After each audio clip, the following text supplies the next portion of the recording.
Thank you everyone for joining. Good afternoon and welcome to our 9th live broadcast of Conversation with Calvin, a series presented by the U.S. Department of Education, Office of Small and Disadvantaged Business Utilization. Again, thank you so much for joining us today. We are happy and thrilled to have you all here. My name is Samira Ziwari. I'm the Small Business Specialist at the OSDBU office. I want to make a few comments before I introduce my boss, who will be introducing today's guest. First of all, you'll notice that if you're not a presenter for this event, both your microphones and cameras are muted. In the interest of time, there will be no question and answer session. However, we still want your feedback. If you have any suggestions about topics you'd like to hear more about, specific questions you'd like to answer in the future session, or individuals you'd like to hear from as a small business, shoot us an email at small.business@edu.gov, and we will be happy to consider the content of this series.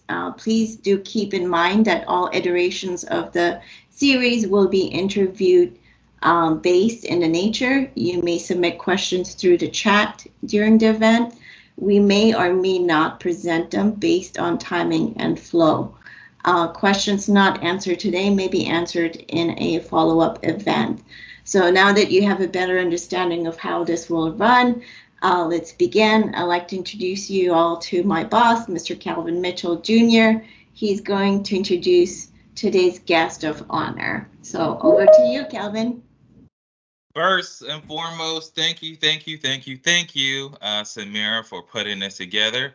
You are always a rock star in putting these together. Today we have Jess Morris, who is the CEO of Pluribus. Did I say that right?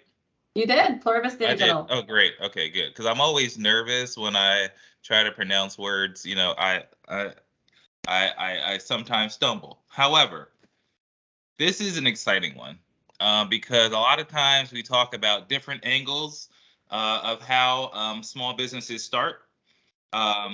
This is a interesting story that I'm really, really excited about you guys hearing because Jess has an amazing background. She's worked for Medicaid. She's worked for she worked for GAO. She worked for VA. She worked as a special assistant to the director at VA Health Systems. She was actually on the Hill, so we share that together. But you are on the Senate side. I haven't even been on the train on the Senate side. I've only rode the train on the House side. It's funny because the Senate, everybody's like, "Oh, you got to go to the Senate side." I'm just like, "Oh no, they seem so stuffy on the Senate side." But I was only on the House side. But now that I know you, Jess, I probably would have changed my mind. So here's what's funny, Jen, and I never told you this before, but she went to the SUNY school system, right? And Cortland is in New York is one of the schools that we played in basketball when I played college basketball. So really? Where did you play? Centenary College. I played basketball, and we played Cortland. Very cool.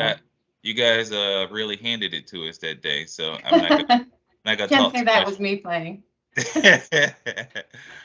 And she's got a master from George Washington University. But beyond all these accolades, she is doing so much in this space. And she is also spearheading an amazing initiative to make sure that more women-owned small businesses are more prevalent and are getting more contracts in the federal space. She shared something with me that was very fascinating.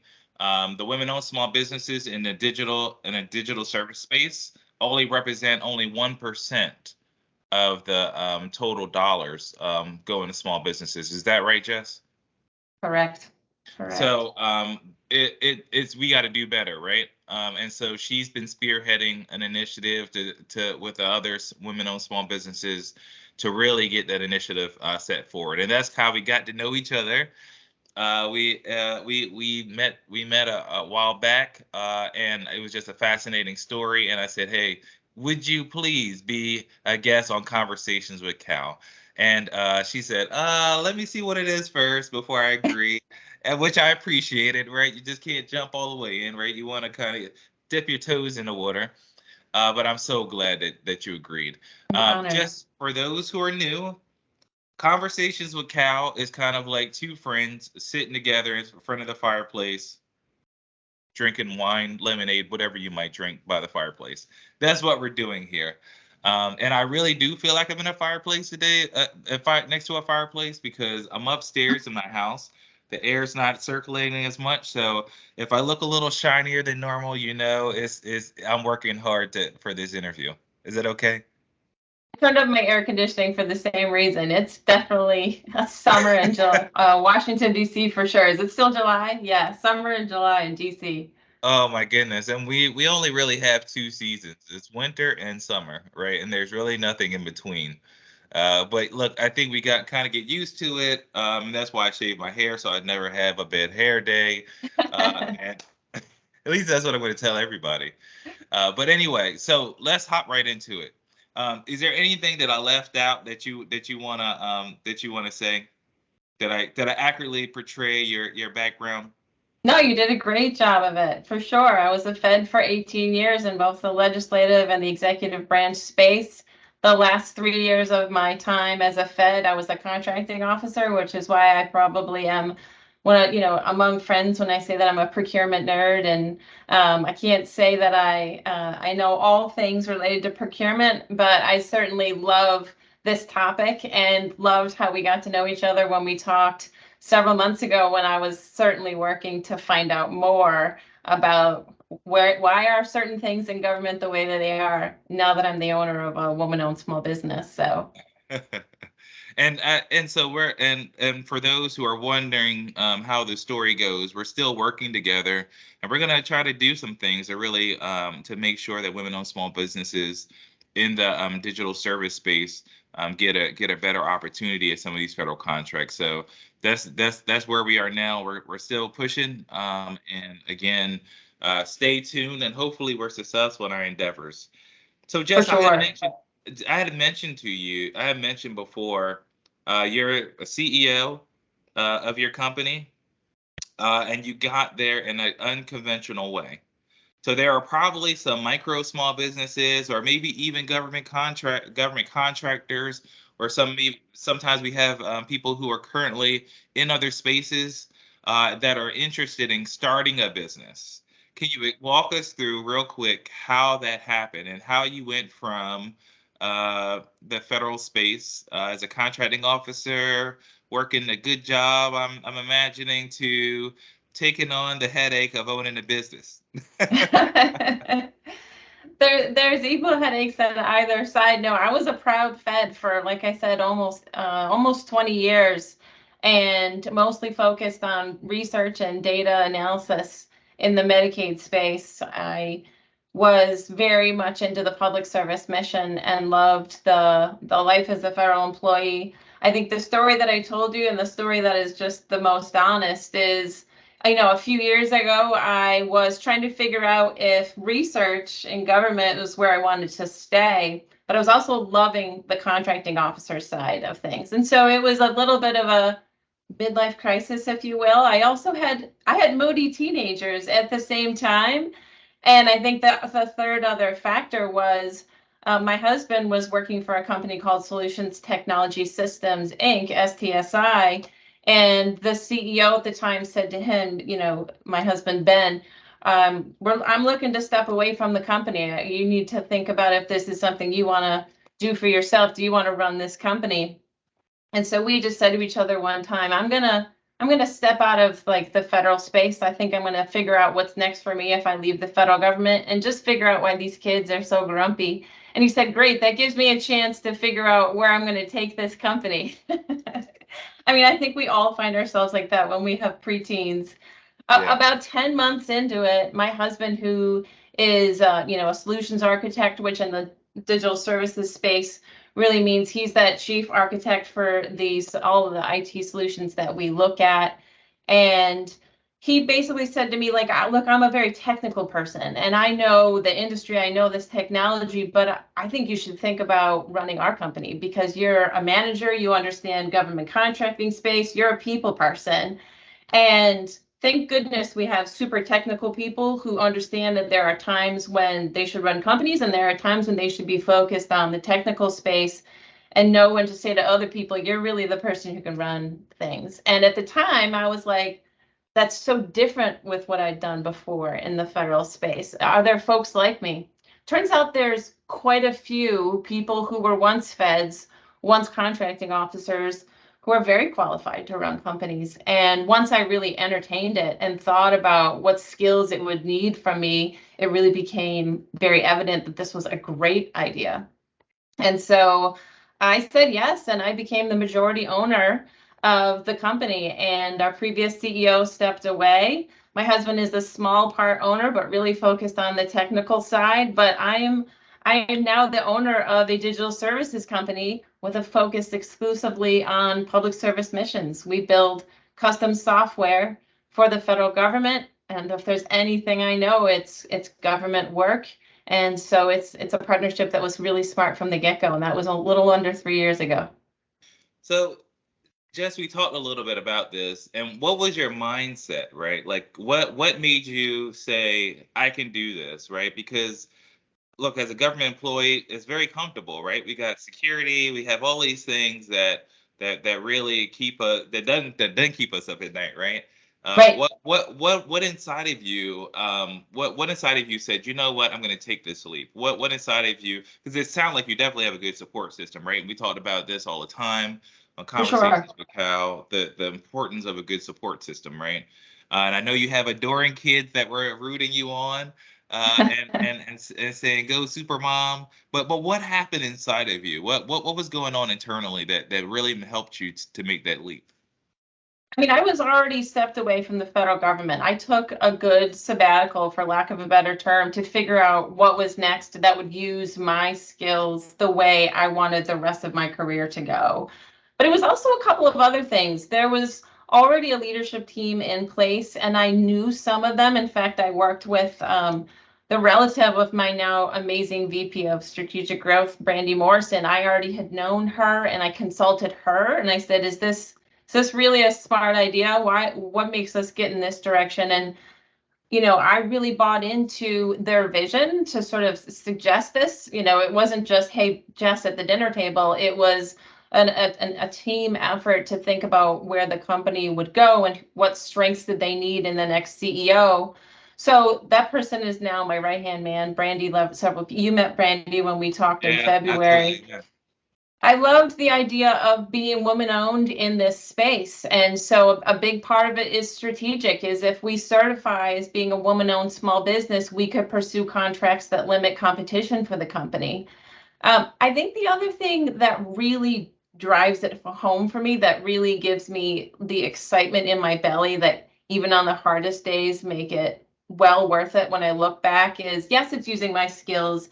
Yes, I've surrounded myself, become my own boss, surrounded myself with an amazing team, but it's also the joy and the independence you don't have as a Fed to develop a brand in my own vision.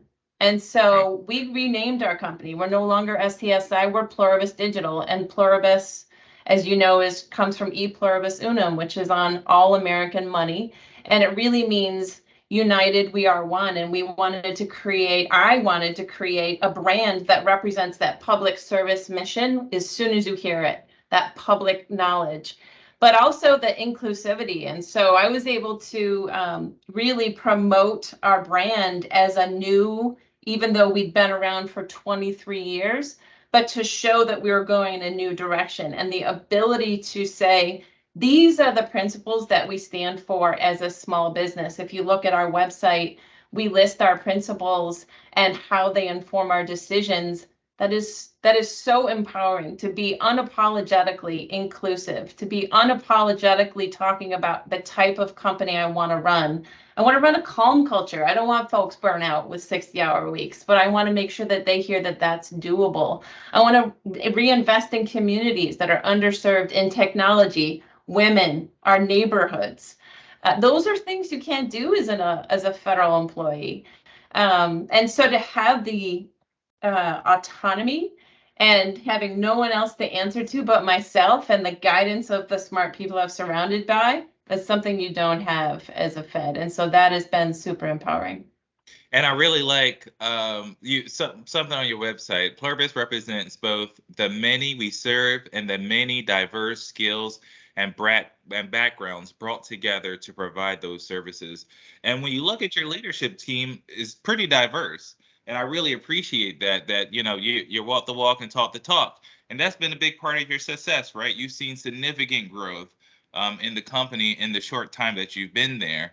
But I want to talk a little bit about something. I want to pull a string on something because I don't want to run past it. How many women-owned small businesses are in this technology space? So it's funny because we define women-owned small businesses in this space. I think we are this perceived that we don't exist. The SBA actually publishes this data quite publicly, and we make up easily a third, if not more. I'd have to go back at the exact numbers. Easily a third, if not more, of all small businesses. But of course, we're half the population. If you look at just the digital services numbers alone, we are pulling together a list so that you can say, I want to know how many women-owned small businesses exist in the digital services space and are on a specific vehicle. And so I think the SBA is in the process of getting better at being transparent about those numbers, but there's definitely a disconnect. I think an interesting factor to compare all that to is in just the federal technology space alone. So just speaking about technologists in the civic and federal space, we make up 25%. But we started the call talking about how we get less than 1% of digital services contracts. Wow. And so not to jump into what we were talking about in February, but I think the initiative that we're trying to do is face some of the challenges or misconceptions that women-owned small businesses have in the procurement space. I've talked to OSDBUs like yourself, and I've talked to procurement officers, and I said, would you be willing to set this aside? I know of quite a few women-owned small businesses that would like the opportunity to compete against this proposal. In fact, the Biden administration set out I think most folks on this call probably know, but it bears repeating, that they sent out an executive order that said that they're very focused this year, especially in increasing equity for underserved small business owners. Women are roughly 20%, like I said, 20 to 25%, maybe even a third of all small businesses. But, overall, outside of digital services, it's still not a good story. Less than 5% of federal contracts go to women-owned small businesses. I don't want to make it even worse, but I'm going to tell you, just yesterday, maybe a couple of days ago, the SBA released its first report card. The new goal from the Biden administration is women-owned small businesses should be getting 5% of federal contracts. The number of women-owned small businesses, not just awarded work, but the number of women-owned small businesses is declining. Even though we exist in large numbers, it's sliding. They're not engaging for some reason. And federal government procurement awards are sliding. It's the lowest it's been in 5 years. They're not meeting their 5% target. It's the lowest at 4.63%. The last time it was higher than that was 2017. And so the awards are not going in the direction it was intended to. And quite honestly, Cal, when we talked back in February, one of the things I was saying to you is, why are we not seeing these set-asides? We exist in droves. And I think we were hearing a couple of challenges. And you and I, and this is stealing from your thoughts, right? You were saying that it's not always clear that we exist in numbers. To your point, how many of them are you? Right. The numbers are very public. We are definitely out there. Right. But women-owned small business procurement has to meet a different rule. You have to do market research as a federal procurement officer, right? You have to show that there's a market of women-owned small businesses in that NAICS code, right? So if that NAICS code is the digital services NAICS codes, the procurement officer has to know to do that research. I don't know that there's always that knowledge in the federal procurement space that's available to them. Yeah. And, we would love to see more set-asides. I think sometimes there's also the challenge as to whether or not, so we may say there's 25% of us of all small businesses are women-owned. I think we also face the challenges of, are we actually women-owned and women-led, right? Are we running our companies? Yeah. Which I understand that perception, but I'm here to tell you that there's droves of us who are running their companies. I don't think most people wonder if veterans are running their companies, and that's fair. I wouldn't question that either. But the recertification process, the certification as a woman-owned small business is a big factor. And so we're here to tell you that there's quite a few of us, and we're compiling a very specific list of women-owned, women-led digital services firms ready to do the work for the government. I love it. I love it. And going back to what you said, so, it's interesting because Executive Order 13985 has said that underserved small businesses will have a special, I'm going to say layman's term, a special place, right? And that we as the government have to put action plans in place. And that every agency has to have an action plan on how we're going to reduce barriers for small business, right? This is one of the ways we try to reduce barriers, right? Just knowledge, understanding the programs.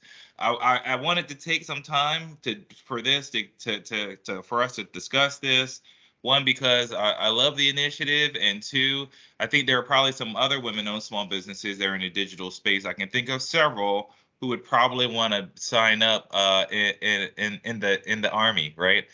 Who want to sign up and be a part of this, because there's so many great women-owned small businesses, and that they're definitely underrepresented, especially in the digital services space. So I definitely wanted to talk a little bit about that.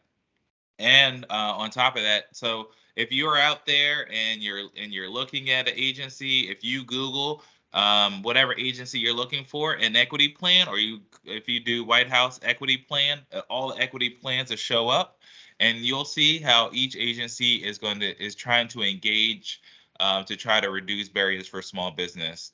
And it goes without saying that M2203 talks about how they can increase the small disadvantaged business and overall small business for all our underserved communities. So hopefully we can change those numbers, because I think it's pretty clear that a lot of women-owned small businesses are underrepresented in a lot of our procurements. So what are some challenges that you didn't anticipate on being on the other side in doing business with the federal government? What are some challenges that you discovered? Well, so when I came in as CEO, we talked about how I thought this was ultimately a great idea. I liked going in this direction. The story I like to tell, there are unquestionable small business challenges, but I came in, we made the announcement that I was going to be the new CEO on March 13th, 2020. And that was the day when pretty much every federal office closed down because of COVID. Right. It's also the day I got a text message that my son's school was going to close for what turned out to be more than a year.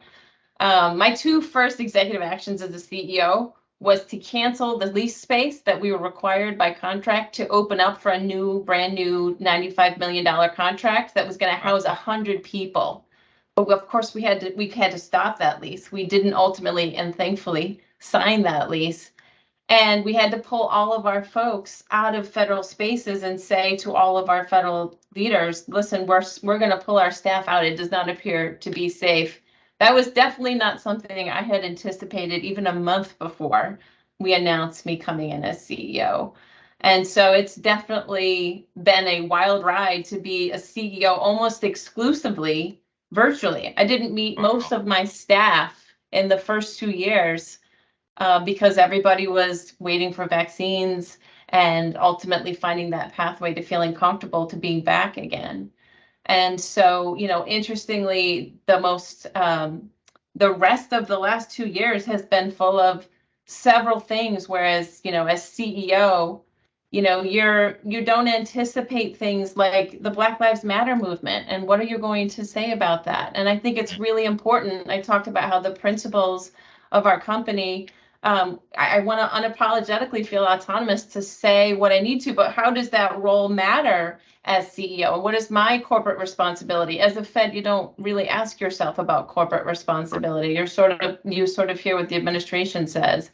And so, yes, there are definitely the challenges of setting rates for a contract and making sure that we're recruiting, equitably, and that we're looking at in a market that is very difficult for recruiting, the creative ways. But I think as a CEO and as a former Fed, that's something that I've had an amazing team that counsels me and gives me thoughts and lets me bounce off ideas.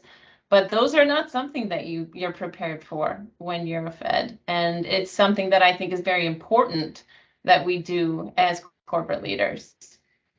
Yeah, I know. I had a friend who always would explain life as weightlifting. And we both used to like going to the gym a lot. Believe it or not, I still go to the gym.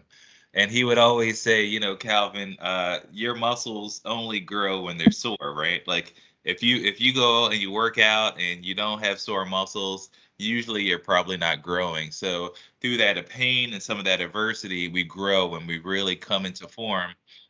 Sometimes we become something that we don't even recognize, right? Because we've grown just that much. But pulling on that string a little bit, let's talk a little bit, because you told me like you grew, right, during the pandemic, right? You Tremendous. experienced tremendous growth during the pandemic. What are some things that you could say were success for you, and how you were able to grow during the pandemic? So a big part of where we're looking to grow is my background being in healthcare. We're growing out and pursuing contracts at CMS and HHS. That's an area that we have actually not materialized growth, and part of being a small business owner that we're feeling, excited about is to leverage my background and our company's strong capabilities in software development and bidding on work. I think when we talked at one point, you were asking to me not only where was I successful, but where were we unsuccessful? Right. We bid on our first healthcare CMS contract, and we didn't get a down select yet. And that's okay. That's a big part of where we're trying to gain experience. Past performance plays a role in a lot of these bids, but we are definitely ready to do impactful work. We're definitely interested in really pursuing work in the healthcare space that has a direct impact on Medicaid beneficiaries, Medicare beneficiaries. So while you asked me, the question was, where have I been successful? In a lot of ways, it's just growing the team, growing the leadership team and the company in the direction we wanted to go to. Most incoming CEOs in our digital services space are starting their company from scratch. I came in when the company was 23 years old. And I had a company that has a solid legacy, a solid foundation at agencies like FDIC, where we've done great work and we have a great team. And I'm proud to say we have employees that tenure 10, 15, 18 years, where we've been very successful. And we want to continue that. A big part of owning it and renaming it as Pluribus is saying, but we're also going on these new greenfields. And so I think a lot of those successes have been at USCIS. So we have a $95 million prime contract at USCIS where we do biometrics DevSecOps work. We're growing at GSA. We're on a GSA total contract as a sub with another digital services coalition firm. And so we're making exciting new inroads on the areas that we're really focused on, which is mostly Homeland Security, specifically USCIS within Homeland Security, and in the healthcare space. So two things that I want to follow up on. I always say that the unsuccessful aspects of the career help us to understand and appreciate the successful aspects of our career, right? So all those things, like, so you didn't get the bid, right? What happened afterwards, right? How did you regroup, and how did you say, hey, what can we do better? I always say, and I always preach to small businesses that, hey, make sure you get a debrief, right? Yeah. And if it's on GSA schedule, they may say to you, hey, you know what? FAR Part 8 says I don't have to do a full-blown debrief, right? But they do have to provide you with feedback. So don't go away and say, oh, they can't do anything. You can at least get some feedback, because Jess, you'll probably agree that with each debriefing, with each feedback, with each proposal, your proposals get stronger and stronger. Would you agree? For sure, for sure. And I think a big part of starting a whole new greenfield of strategic growth, healthcare being something we have not historically been in. We've been successful in that we started new work at the VA. We've started new work within GSA's contract at CDC. So while we've had these small inroads, I think it's about relationships. It's about, that's one of the fun parts of being a small business owner, is knowing other small business owners. And they come from all walks of life.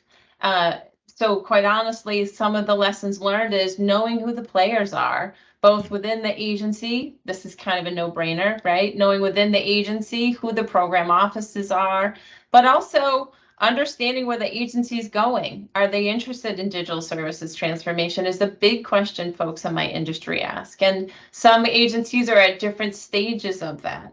We're more than happy to be, and we're humble to be, what we call the honest broker, where we can come in and say, you're interested in getting to point A, you're already at a different point, and how can we help you get there? So it's knowing the agency's needs, knowing the agency's intended pathway and what's possible. But it's also just simply pounding the pavement, right? Getting to know, and during COVID, pounding the pavement often includes Zoom calls and knowing how to navigate Zoom. I'm pleased to see that some of the in-person interactions are happening now, attending conferences, happy hours. It's the same old stuff. But COVID just changed the rules. It was unique in that my first 2 years, there really were no happy hours. So I would say maybe the first 18 months. That's both a blessing and a curse, because I was drinking from my fire hose without happy hours. And so it kind of gave me the ability to catch up in this industry. But it also, gave us some handcuffs where we couldn't interact with our employees. We couldn't meet the teaming partners over dinner. We couldn't go to an agency where we already had work and, walk around the halls and see how the folks are doing on site. So some of those differences from COVID really changed the rules. Jess, I want to follow up on something you said. So oftentimes the hardest part in federal contracting is where to start, right? Being from GAO, there's a gazillion agencies in the federal government, right? Yes. And it is amazing because it's daunting when you think of all the different agencies that exist, right? And even small agency council, you can look that up, and there's tons of small agencies that are there. You talked about a new strategic path and looking at healthcare and looking at this sector. Can you explain to our audience what made you go in that direction and how you got buy-in and what made you identify that as a new market, as a new target market, if you will? For sure. I would also add to that sort of a strategic pathway is also GWACs, government-wide acquisitions. So we've grown our strategy to include healthcare, and why? It's really a couple of simple factors. CMS, HHS is actually one of the more woman-owned small business friendly spaces. But it doesn't matter unless you're truly on a GWAC, right? You have to be on the right vehicles to get into an agency. And so you may know folks, you may even know teaming partners with past performance there, but you've got to spend the time not just growing your practice, growing your healthcare strategy, but deciding how to get on the right vehicles and what agencies are using which vehicles. We were on-ramped onto CIO SP3 small business. We bid on that before we were certified as a woman-owned small business. We've seen USCIS use that vehicle. We've heard other agencies using that vehicle, but it's kind of using its time as we anticipate whether CIO SP4 will see the light of day, which is a subject in and of itself. But it's all about knowing where those vehicles are, what agencies folks are using, and there's a lot of ways to find out, and you've really just got to put the time and the effort into it. So it's really knowing what they're friendly to your set aside to limit your competition, and in our case, it's the woman-owned small business angle. It's the vehicles to be on and to limit your competition and exclude them by seeing the work that's going to be on those. And I would honestly say it's also in my industry, it's the agencies that are interested in spending money on digital services, agile transformation, which is not something all agencies are ready for. We're excited to see that it's snowballing. We're seeing more agency-wide BPAs in digital services. Another GWAC that's out right now is called Polaris, which I'm pleased to say has a pool dedicated to women-owned small businesses. Interesting. I have to say, in case there's anybody listening in this space, I think we're seeing a trend between SP4 and Polaris for scorecards that I'm not a big fan of, I'll be honest with you, but nonetheless, we have to overcome that. We have to sort of rate ourselves and the requirements of that scorecard to be competitive. Otherwise, we can't win work in that space.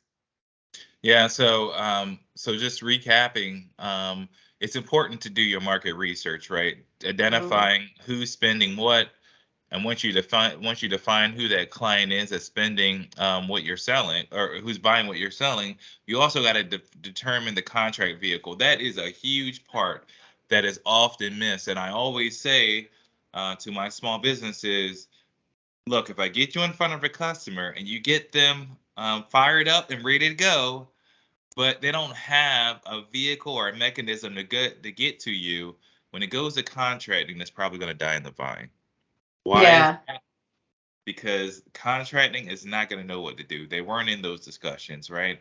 And so unless there's a perfect pathway, we work on the pathway by knowing the contract vehicles and knowing the rules and how to get around, and not how to get around, but how to navigate those vehicles so that you can have a competitive advantage. That is the way to go, right? Because that really opens up the aperture for you to really solidify the opportunity and really get some traction. And competition is good, so don't get me wrong there. As a former contracting officer, I totally understand that competition is good. I'm a huge believer in the process and how it yields good value to the government. But what's interesting that we haven't talked about is there is an easy button in procurement, right? And it's a good easy button. The 8A program created a sole source authority so that you could award as procurement officers contracts directly to 8A companies. And we do have an 8A joint venture with an amazing design firm. And so that is something that we have strategically decided was necessary to compete. But the woman-owned small business or any other socioeconomic status program, hub zone, veteran-owned small business, they don't have that sole source authority without, and this is what I talked about back in February, without the rule of two. Procurement officers have to do the research to prove that there is at least two companies in this space to do the work. And I don't know if we're going to see the legislative authority or the executive authority that would give women-owned small businesses the ability to get a sole source. It's available to procurement officers, but the bar is much, much higher for those non-8A socioeconomic categories. And so the next best thing is to show that we exist, to show that there's tons of us. And that's where we started part of the conversation is, so then let's do the market research. Let's show the folks that are interested in digital services that there are droves of us that are women-owned, women-led companies available to do this work. And I really like what you said. And something else that I was going to piggyback on is FAR Part 6305 really outlines the exceptions to competition. One of them is women-owned small business, right? And you and I know, right, being on the Hill, there's a lot of great intent, right? But sometimes the great intent doesn't always manifest itself in the way it should be. The only advice that I would give to those who are women-owned small businesses that may be in the digital space, that are maybe looking to use that authority, is you have to nail, if you want to write it down, it's FAR Part 6, 302, FAR Part 6, 302-1, which is only one responsible, right? So you have to identify how you are really the only one that has this technology, right? Now, really, you don't need to be a woman-owned small business to really tie into that. But when you're thinking about how you're going to position yourself and how you might be able to even leverage it, that's one way to do it. But I want to go back to this idea of the government-wide contracts and really determining what the market looks like, right? It's essentially what you're saying. What are some decisions that you guys make internally in terms of growing, right? And how do you say, hey, I'm going to pursue this opportunity or not pursue this opportunity? Can you walk through that process? The process of deciding if we're going to pursue an opportunity? Yeah. Yeah, we have a pretty specific prescriptive process where we, of course, we look on the vehicles that we have access to. We look at the forecasts, if they're reliable and predictable, and agencies vary in how reliable and predictable those forecasts are. And then, of course, whatever comes out in various forums, we review them and we look for a variety of things like timeliness. Can we pursue phase 1, phase 2, phase 3 as they come in the time frame that we have? We're a small business. You can see on our website we have a growth team that in my tenure, we've grown to focus on ways to pursue growth for the company. And so that team will decide technical fit. Is this the capabilities of our company? And being fairly pure in our approach to that. We don't want to stretch our company or our brand in a way that we're not. We do custom digital service, custom DevSecOps, but definitely digital services work. And we're not generally interested in going outside of that. And so if there's part of the scope of a work that does go outside of that, we think, well, who else is in this space that we'd want to team with? Teaming is a big part of it. Is it a small business that we would be teaming with? Does it require us to work with a large, which in general can be a big question? Do we want to work with a large in this space? My preference is to work with other smalls on just principles alone. And then it's really just a matter of, do we have any insight into the client? Does the client even know we exist? Do we have any past performance at this agency? And those decisions right there are the first major parts of whether we even consider pursuing it. And that's when we start making phone calls. We call all of our teaming partners. Are you looking at this? What do you know about the incumbent? Who's going to be looking at this as well? Should we team up, or are they our competitor? These are all questions that all small businesses and larges ask themselves when things drop and you're wondering, is this for us? Do we have the time? Do we have the bandwidth? Or maybe we've been working and waiting for it to drop and we responded to an RFI 6 to 8 months ago. So there's a lot of factors. So what I really like, there's a foot stomp that's in there that I want to flesh out. Teaming, partnering is not a bad thing, right? A lot of times we say, oh, well, so-and-so is my competitor. That could be true, right? But to me, it sounds like a lot of the companies like yours that have been really successful in their growth strategy, they've identified partners, right? They've identified who they can work with on certain requirements to really strengthen their proposals and strengthen their capabilities. Could you talk a little bit about that a little? Sure, absolutely. A big part of being a small business in the digital services space that we found is that there's a variety of principles that people have when they approach work. Our company is actually one of the founding members of what you call the Digital Services Coalition, which is a coalition of generally small to medium-sized firms that operate in the digital services space. And the principle is exactly as you described it, is that there's some cooperative competition going on there. certainly not collusion. I don't think that that would ever be the case.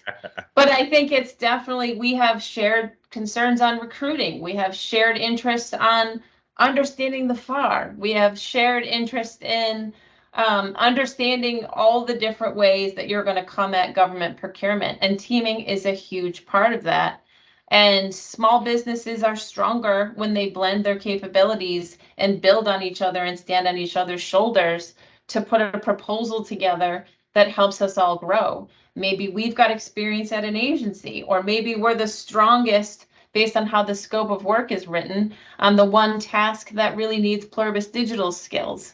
And so it's really a combination of factors. I would say what I also consider is some of that cultural alignment. Are they someone I want to work with every day? So there's the proposal process. Right. And those are not often the same people that you deliver with. And so I do think there's a little bit of a dance when you're talking about teaming that goes way beyond your capability statement and has more to do with, are they a good cultural fit? Do we want to work with them for the next 5 years? That's fantastic. And I think, and I really wanted to pull the string on that, because a lot of times, a lot of small businesses, I get the sense that they're not comfortable with the teaming, right? And I think sometimes they even get disappointed when I say, hey, look at our active contractor list. Look who's there. Look who's doing work. If you can't reach out and can't get a contact, reach out to me and let me see if I can try to help you, right? And I think they're a little discouraged because it sounds like, and what they're hearing is, well, Calvin's not trying to get me in a prime arrangement. And that's not totally the case. I think that federal acquisitions is an ecosystem, right? I need large businesses to help me to meet my small business goals, right? And when people hear me say that, they're like, what are you talking about? The large businesses want to work with small businesses, right? But they don't want to just work with any random small business. And if you've ever engaged them, they're going to say, well, are you going to bring me an opportunity? What are you bringing to the table, right? So I always say that it's really important to recognize this whole ecosystem, and me having relationships with the large, just as if I have relationships with the micro small business, because all of them are going to be able to help me to meet my goals and my objectives, because I got subcontracting and I got prime.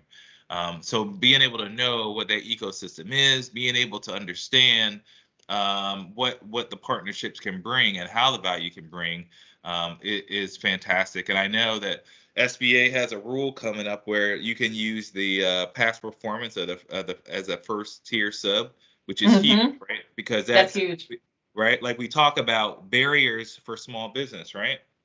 That's a huge barrier, right?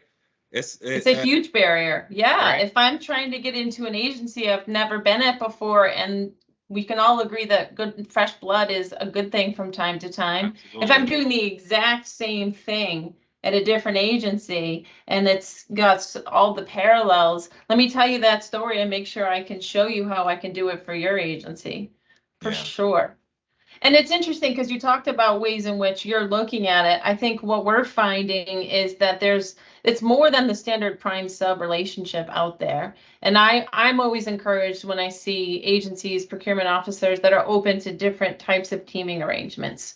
We're on a contract at USCIS where there's a 4-member contractors teaming arrangement, a CTA. Wow. And they have equal CTA, they have equal privity of contract. Teaming arrangement. Exactly. Right. Exactly. And that is unique to GSA, but it doesn't have to be. It's a nice way to sort of bring multiple smalls together to bring the strength and the breadth of 4 companies. That's 4 companies recruiting for you. That's 4 companies with technical knowledge that work together. And it's a badgeless environment. We work in one space to be one seamless customer for our client. And it's been a very huge success. Joint ventures are another example, which I think people are more familiar. And those are just different ways that we'd love to see more creativity and leveraging small business strength. Yeah, and that creativity is part of the challenge of the government, right? And you know the inside baseball. And quite frankly, I'm going to say this on a recorded line that I don't think the government really promotes you to want to be innovative, right? And a lot of times, why do I say that? Because Jess Morin, she used to work for an agency named Government Accountability Office, which would come and look at everything you did and said, "Oh, why did you do this?" And if I said, "Oh, I was trying to be innovative," they'd be like, "That's a finding." Finding for sure. The GAO published all about women-owned small businesses back in 2019, so they know all about this and how there's a lot of work to be done. I would promote the DITAP program, which is a training program for federal procurement officers in the digital services space, so that you can understand ways in which you can procure digital services work and how you can understand the methodology associated with. It doesn't even have to use the word innovative and creative. It's the status quo now. It's moving in a direction that will allow government to really meet its citizens' needs. And, we're doing exciting things, from Operation Allies Welcome, where, Afghan refugees are coming overnight and they're able to access government systems. We're helping, if banks foreclose and the FDIC has to serve its purposes, we're helping federal employees that serve that process have access to very critical banking information so that they can serve the mission of the government. And that's what gets me excited every day. That's exciting stuff. And to be surrounded by talent that are just as motivated to do that. Well, and what makes me excited is hearing the opportunities that small businesses are having and the impact that you guys are having in the communities, in our economy, right? Yes. Look, who's gonna get us out of the financial pinch we might be in, right? Is our small business. You guys are the economic engine of the economy. You're the lifeblood, right? Without small businesses, our economy would not only not thrive, would probably die in a lot of ways, right? Because there are more opportunities that we find through small business. So if nothing else, I want to encourage our small businesses to keep on keeping on, because I know federal contracting can be very difficult, but there's also very rewarding, right? And Jess, I think you would agree that there's been a lot of rewards, even though there's a lot of challenges. And the only reason we're highlighting the challenges is because we want to have a realistic view of what the landscape looks like. So that way, when you encounter a challenge, a stumbling block, a hurdle, you won't say, "Why is this happening to me? Why is this so hard?" Everybody in this ecosystem has probably encountered the same challenge. And Jess is a prime example, that these barriers, these speed bumps, these hurdles will not prevent you from success. The only thing that can prevent you from success is you, right? And if you're not able to push through and have that determination, you won't be able to get there. So, for sure. Can I do a shameless plug for the Digital Services Network then? Please, shameless. So if you're listening to this today and you're a woman-owned, women-led digital services firm, find me on LinkedIn, Jessica Morris at Pluribus Digital, or Brandy Morrison at Pluribus Digital. We're very interested in making sure we have a complete quality list of digital services firms that are women-led, so that we can tell the government this great list that we have and build out this network and do good work as women-owned small businesses and see where it takes us. Yeah, and as I said, you got my support, and we're gonna continue to push this forward, because I think it's important, right? Because one day my daughter Phoebe might start her digital service business, right? That's right. That's right. My daughter's my successor. I'm sure of it. Right, and so they're going to take over the world. You're trailblazing for the next generation, right? So I think it's important for us to really embrace these opportunities. And kudos to you for being an ally to this mission and understanding the needs of small businesses and being a big part of helping us share the voice of what's the day-to-day of a former Fed that's now running a company. So thank you for the opportunity. So before I let you go, and before I turn it over to Samira, I want to leave with this. If there's a small business that needs a word of encouragement, I know we didn't practice this, but there's a small business that needs a word of encouragement, what would you tell them?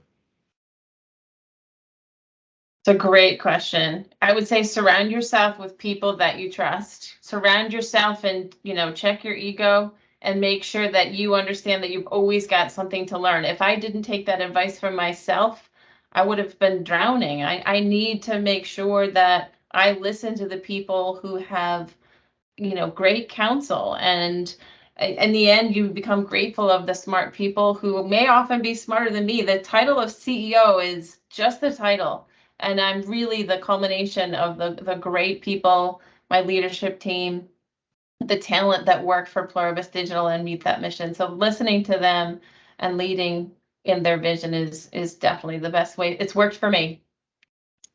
And it'll work for you too. And thank you, Jess. Again, you have been awesome. Thank you. Awesome one to interview. Your story so fascinating.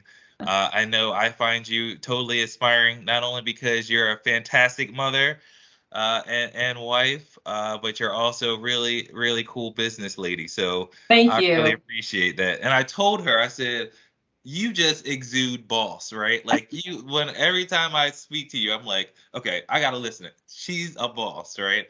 And I love it. really appreciate that. And I really appreciate you being very, very vulnerable with our audience today and allowing them to really learn from your highs and your lows and just hearing your story.